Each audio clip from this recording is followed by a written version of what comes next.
بسم الله الرحمن الرحيم الحمد لله رب العالمين والصلاة والسلام على أشرف الأنبياء والمرسلين وعلى آله وأصحابه أجمعين ومن تبعهم ودعا بدعوتهم إلى يوم الدين أما بعد فأعوذ بالله من الشيطان الرجيم بسم الله الرحمن الرحيم فأقبل بعضهم على بعض يتلاومون قالوا يا ويلنا إنا كنا طاغين عسى ربنا أن يبدلنا خيرا منها إنا إلى ربنا راغبون صدق الله العظيم. There's one story that there was an imam, a khatib, a sheikh, and it was Friday morning and he's trying to figure out what he's going to talk about in his khutbah. So he's sitting in his office, he's looking at his notes, trying to get down a khutbah that he can deliver later in the day, and his son comes into his office. And his son says, Baba, Dad, come on, I want to play, I'm home today. The dad says, hold on, son, I'm a little bit busy, let me do my work and then I'll play with you. But the son, as a young child, he's insisting, he's pulling at his dad's leg, that I want to play with you, I want to play with you. So the dad, he's trying to buy a couple of minutes so that he can do his work. So he sees on his desk, there's a magazine. And in the magazine, there's a picture of a map, or the world, a globe, whatever. So he takes this page, he rips it out, and he rips this map into a couple of pieces. And he gives them to his son. And he says, just like you put together a puzzle, why don't you put this map together? Show me what you can do, basically.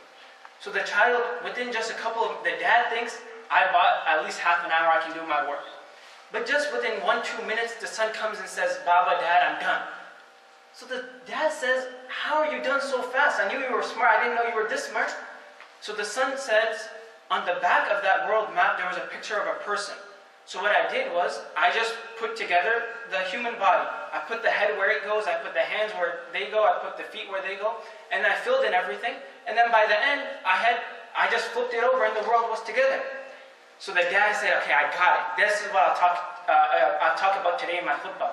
That if we come together as individuals, if we work on ourselves and if we reform ourselves, and if we come together as communities, then the entire world will come together properly.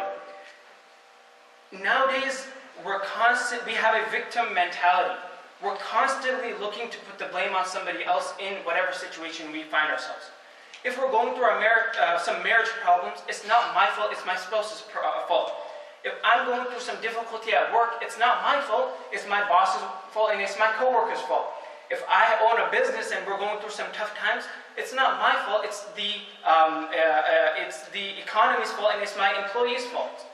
And if in our nation there's some turmoil, we're going through some difficulty, a president got elected that we might not be so happy with, it's not my fault, it's the nation's fault, it's the candidate's fault, it's the people who didn't vote's fault, it's everybody's fault besides mine.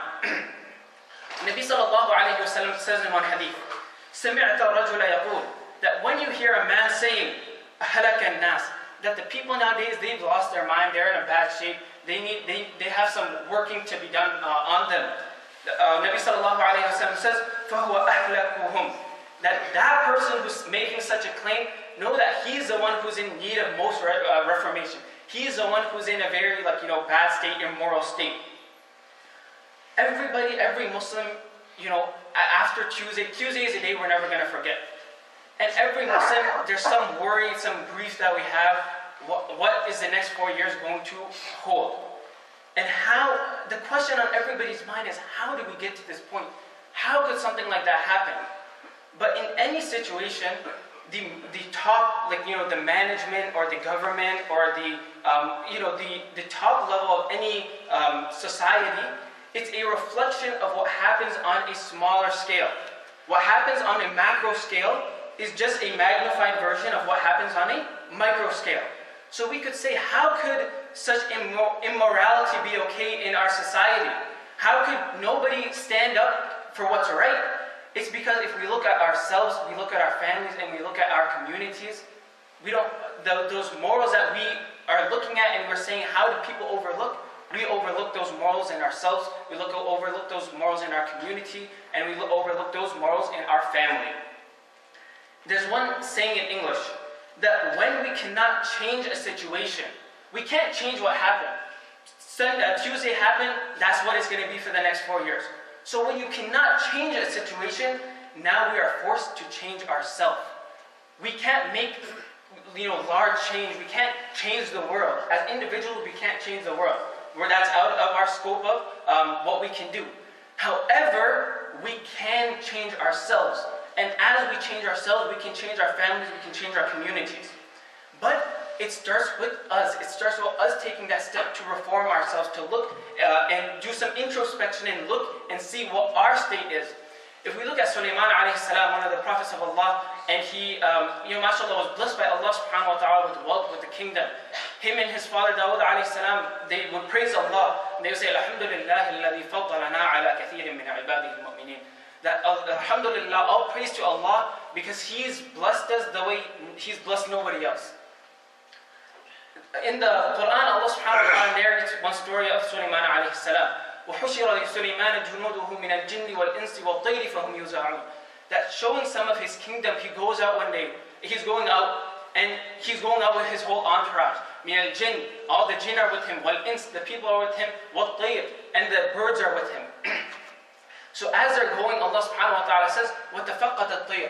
That Sulaiman alayhi salam, they're walking, and he just turns back to make sure everything's okay with the rest of his crew, his entourage. And he sees that there's one bird, a hudhud, it's not present. So what does Sulaiman alayhi salam say? وَتَفَقَّدَ الطَّيْرِ فَقَالْ مَا لِي أَرَى الْهُدْهُدْ. That what's wrong with me that I can't see this bird? Maybe did I do something wrong that bird is no longer able to be seen? See, in a time of difficulty, even though it was a small difficulty, Sulaiman alayhi salam, he started with himself. He looked at himself first. قَالَ مَا لِي لَا أَرَى الْهُدْهُدْ أَمْ كَانَ مِنَ الْغَائِبِينَ. And then after looking at himself, he realized that no, there's not a fault on me, it's actually a fault on the bird. About this, one scholar, Ibn Arabi rahimahullah, he says, إِذَا فَقَدُوا آمَالَهُمْ. That regarding our elders and the pious, that when they find themselves in some difficulty, تَفَقَدُوا أَعْمَالَهُمْ. Then they look to themselves, they look to their deeds, and they see that are they part of the problem?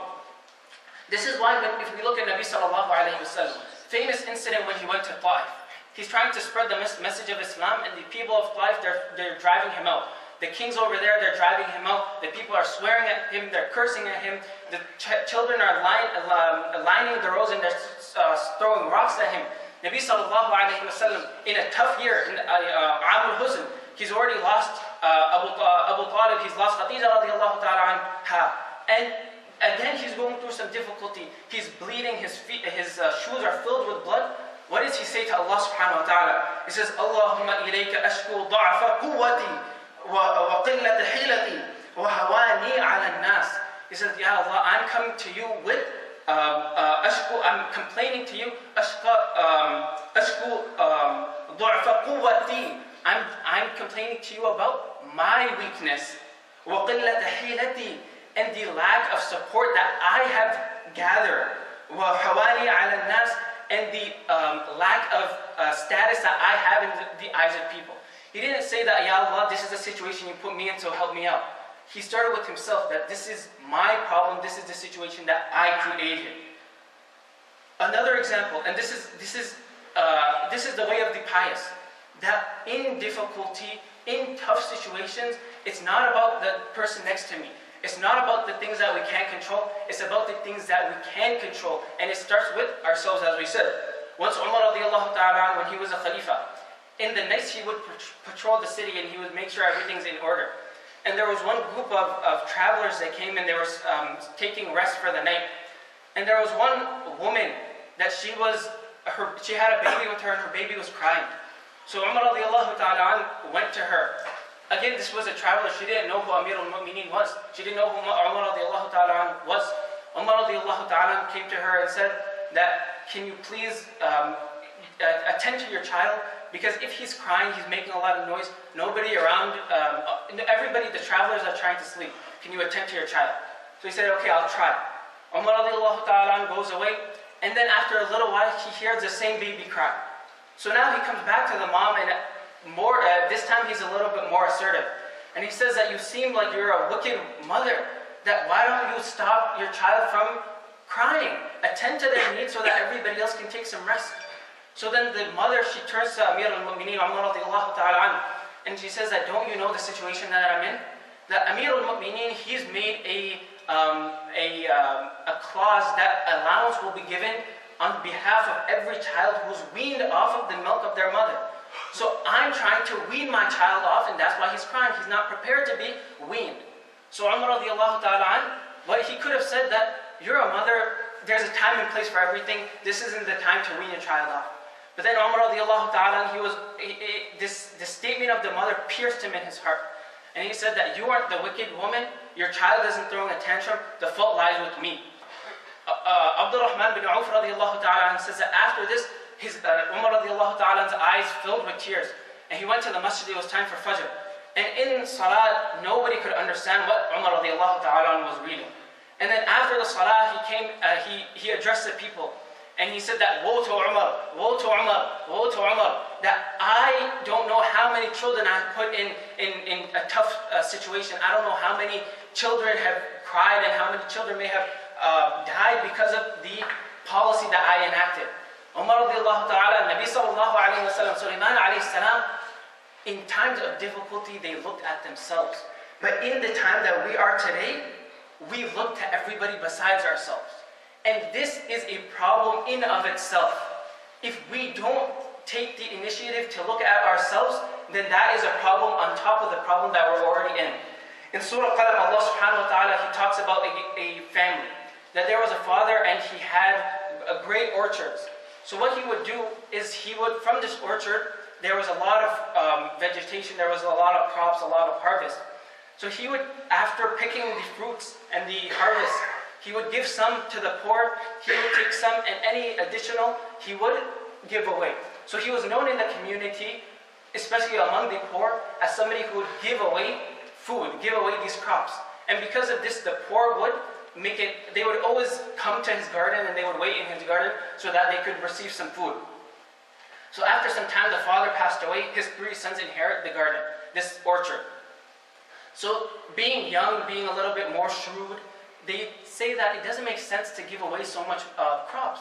We could make so much profit, and the poor, they'll deal with it. We don't need this policy of our father to give away so much stuff for free. It's going to stop with our father. So Allah subhanahu wa ta'ala says, إذا أقسموا in Surah Qalam, إذ أقسموا لا يصرمونها مصبحين. That we tested these people when they made the oath that they're not going to follow through it, but their father did.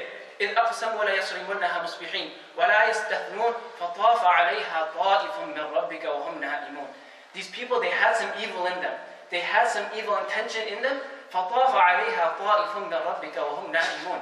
So that one day they were sleeping, and now the punishment of Allah subhanahu wa ta'ala descended on their orchard. فطاف عليها طائف من ربك وهم نائمون فأصبحت كالصريم.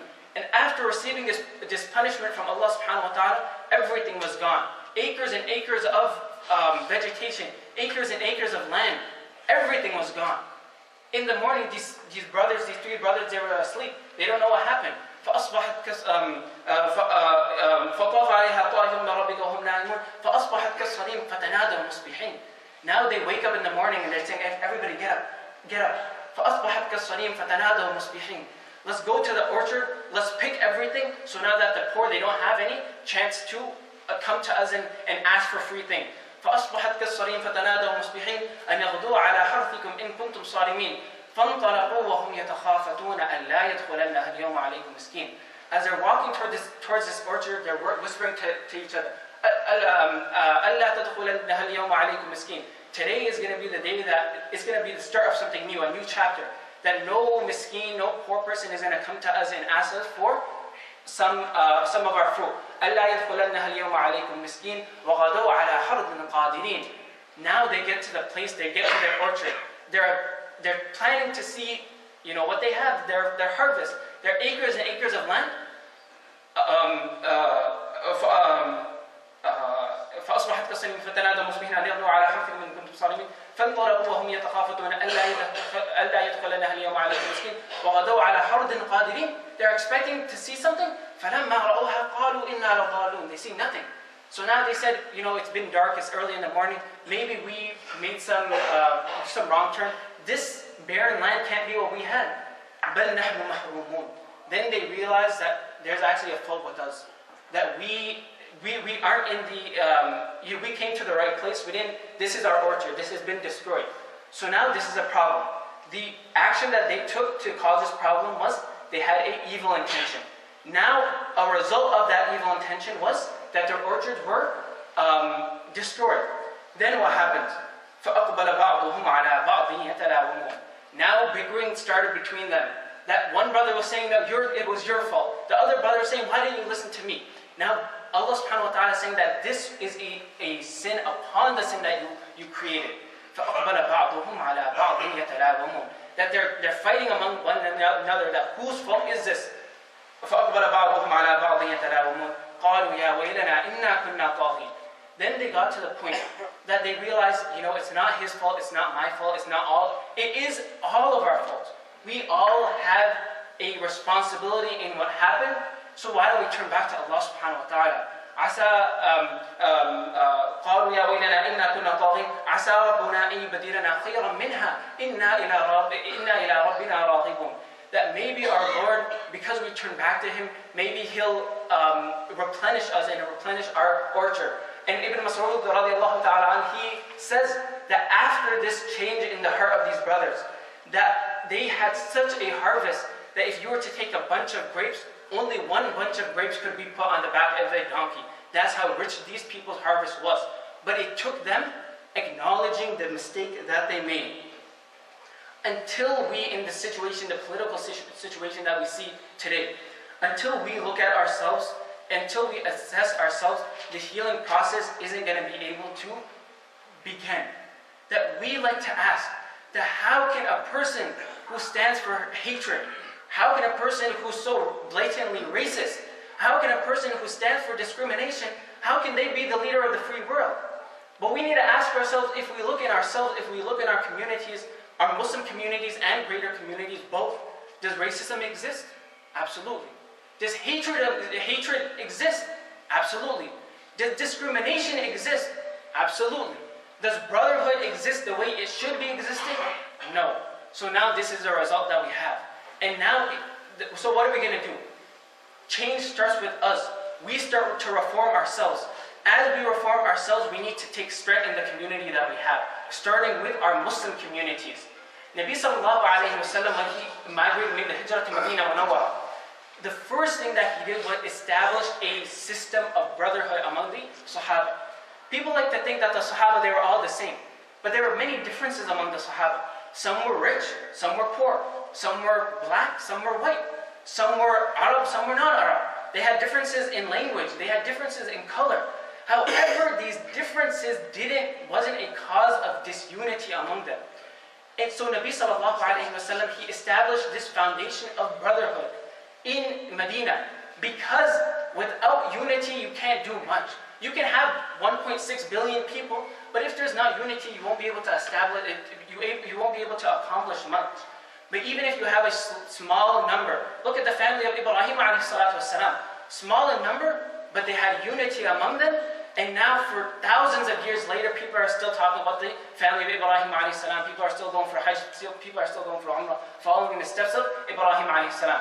Nabi sallallahu alayhi wa sallam established such a strong foundation of brotherhood in Medina that over 1400 years later, we're sitting in Marietta, Georgia, we're still talking about the same deen that the Sahaba radiallahu ta'ala anhum had. But now you can say that we have 1.6 billion people, Muslims in the world, but it's more like we have 1.6 billion fragments of the Ummah. Because now there's not that system, there's not that idea of community anymore. You know, the word community, if you look at it, we use this word a lot. The Muslim community in Atlanta, the Muslim community of Al-Hidayah, the Muslim community in the US. But look at the word community. You can't spell it without also spelling unity. So how can we expect to have a change in our communities when unity isn't present inside of them? Nabi sallallahu alayhi wa sallam, one of the first speeches he gave in Medina, just like on January 20th, the entire nation is going to be listening to our new president. The supporters are going to listen to him, and even the people who don't support him are going to be listening to him. It's the inaugural address, that's what it's called. So Nabi sallallahu alayhi wa sallam, for his inaugural address in Medina, and I should say as a side point, in an inaugural address, the president doesn't, or the person delivering it, doesn't focus on small details. They focus on the big picture, the main things that they want to establish in their reign, in their time over there.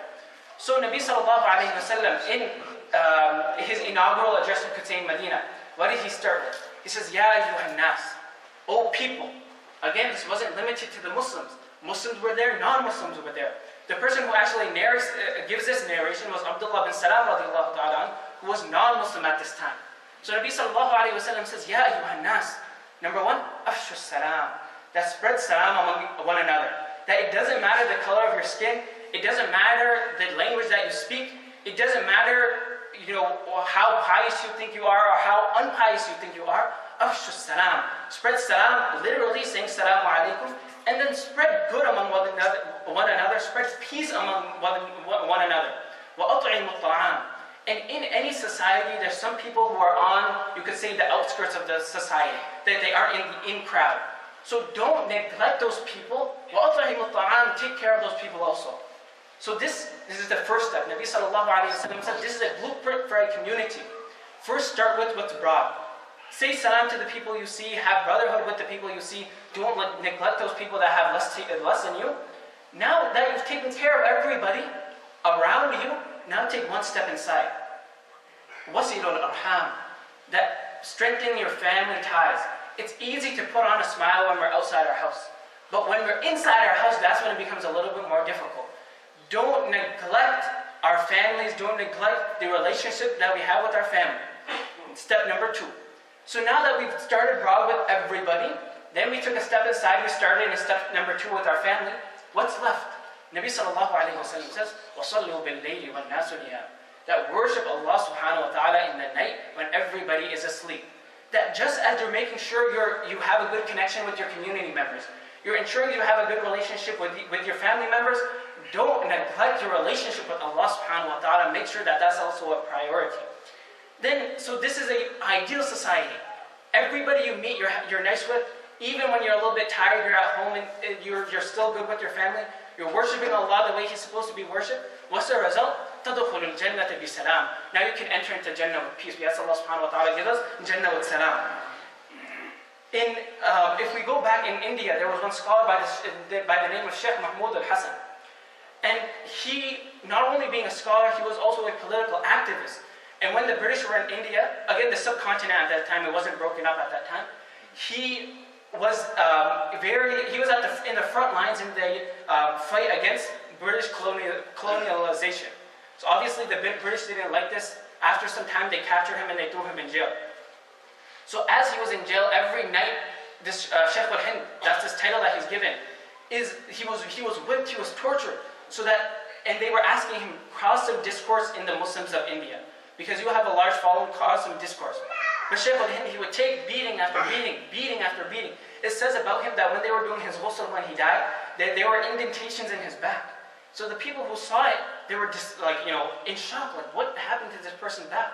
One of his students who was in jail with him, he said that every night this Sheikh al-Hind was beat to the point that there was indentations in his back, and he made me swear that I wouldn't let this known to anybody else while he was alive. So anyway, Sheikh al-Hind, after he was released from jail, he was giving one of his first khutbahs, one of his first speeches. And this was a group of community leaders, activists, people, scholars, imams, whatever. So he tells them, in my time in jail, every night I ask myself, how can the Muslim state be where it is today? How can the British be doing what they're saying, just imposing their will on the Muslim Ummah? Or for us, how can people be saying what they want about Islam, disrespecting Muslim, and still getting the highest seat in the world? Shaykh al-Hind rahimahullah said that I thought, and I came to the conclusion that there's 2 reasons why this happened. Number 1, we as a ummah have neglected the Quran. And number 2, because of our neglection of the Quran, there's not unity among one another. One father, he was trying to drive the point to his sons to be united after his death. So he told his sons that he was on his deathbed, He said, bring me a bunch of arrows. So one son, he brought the arrows. He gave it to his sons, and he said, as they're, a stack of 100 arrows, he says, try to break all of them together. So they tried, they said, it's impossible, they're too strong together. Now the father said, now take out an individual one and try to break it. So the child did, it broke it easily. Next one broke easily. Next one broke easily. So the father said, look, when you're together, people can't impose their will on you. People, when you're together, you have some strength. When you're alone, when you have some individualism, when you don't care about unity, community, then you're going to be broken easily. So this is a time in America that this is an opportunity for us. Everybody thinks we're at a loss, actually we're at a gain. Because when the going gets tough, the saying is when the going gets tough, the tough they get going. That when things are easy, it's easy to be complacent. Nobody's saying anything about Islam, so we don't need to spread the message of Islam. We don't need to work hard. Now, okay, maybe there's a little bit of scrutiny, even though in my opinion, there isn't, we shouldn't be scared, we should be vigilant, we shouldn't be scared. But anyway, that's a side point. But this is a time that now we need to step up to the occasion. Number one, we need to look at ourselves, we need to assess ourselves.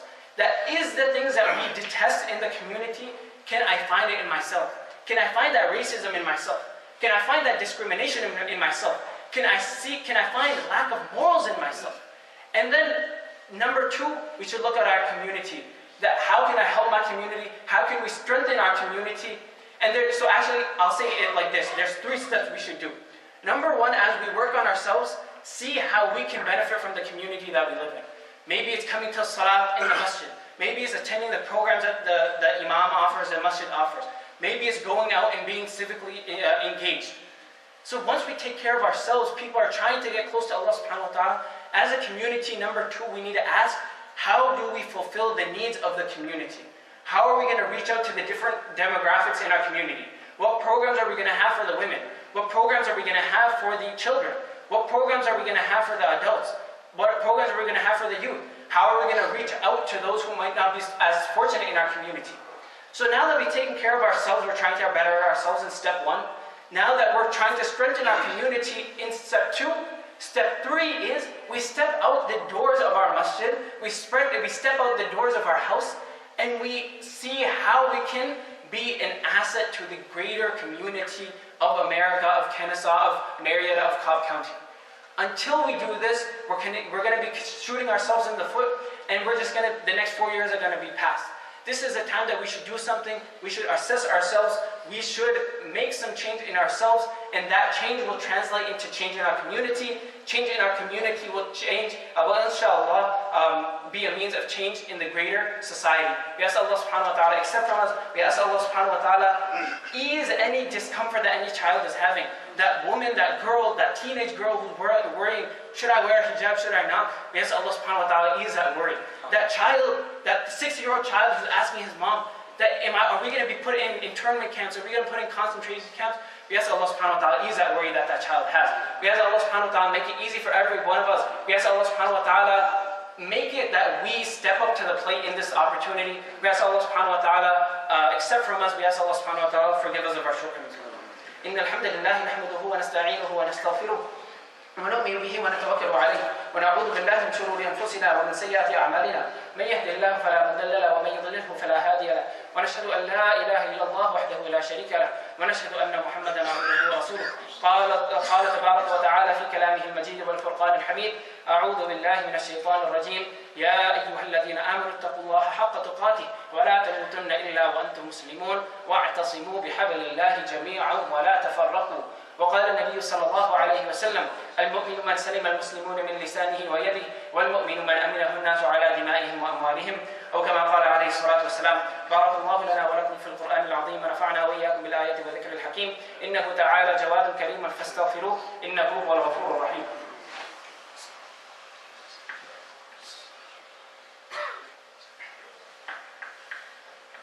الحمد لله رب العالمين الحمد لله نحمده ونستعينه ونستغفره ونؤمن به ونتوكل عليه ونعوذ بالله من شرور أنفسنا من يهد الله فلا مضل له ومن يضلله فلا هادي له ونشهد أن لا إله إلا الله وحده لا شريك له ونشهد أن محمدا عبده ورسوله أرسله بالحق بشيرا ونذيرا بين يدي الساعة. من يطع الله ورسوله فقد رشد ومن يعصهما فإنه لا يضر إلا نفسه ولا يضر الله شيئا. أما بعد، أيها الإخوة الكرام، أوصيكم ونفسي أولا بتقوى الله، كما قال الله عز وجل: يا أيها الذين آمنوا اتقوا الله ولتنظر نفس ما قدمت لغد واتقوا الله إن الله خبير بما تعملون.